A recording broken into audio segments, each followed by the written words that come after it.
The medieval silhouette of Chillon Castle stands on a rock overlooking Lake Geneva, like a block of towers standing on a block of rocks, to quote Victor Hugo. But this fortress has not always had the shape the public admires so much today. It has been drawn and refined over the centuries.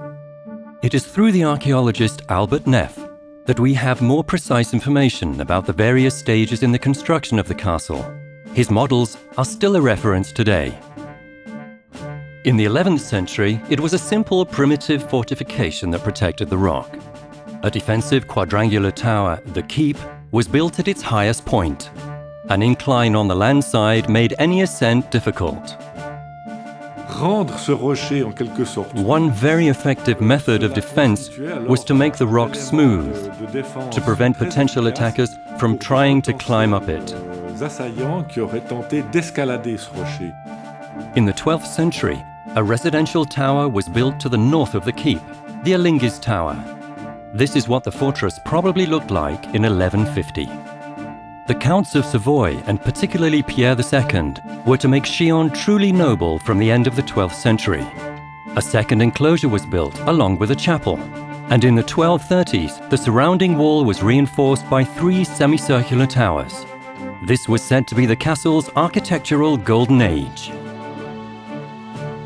In the 16th century, the Bernese conquerors carried out some interior embellishment, built stables, and adopted a defensive system that incorporated firearms, such as loopholes that were widened at the base. Inside the fortress, the buildings were organized around 3 courtyards. The first was surrounded by the castle's services. The second gave access to the castellan's apartments. And the third, known as the main courtyard, adjoined by the Lord's private apartments. 2 staircases converged on the window of the Lord's chamber, the hierarchical high point of the castle. We've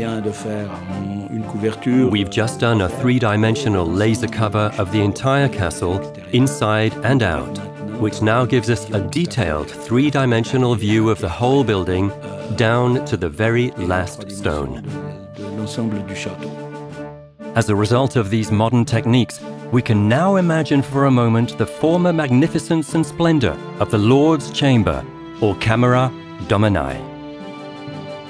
Designed by the Counts of Savoy in the 13th century, the Lord's Chamber got its painted decor in 1341.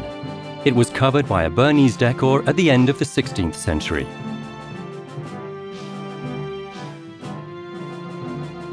But over and above any aesthetic considerations, Chillon's imposing architectural lines are still those of a medieval defense castle, deemed to be unassailable and built like a stone ship.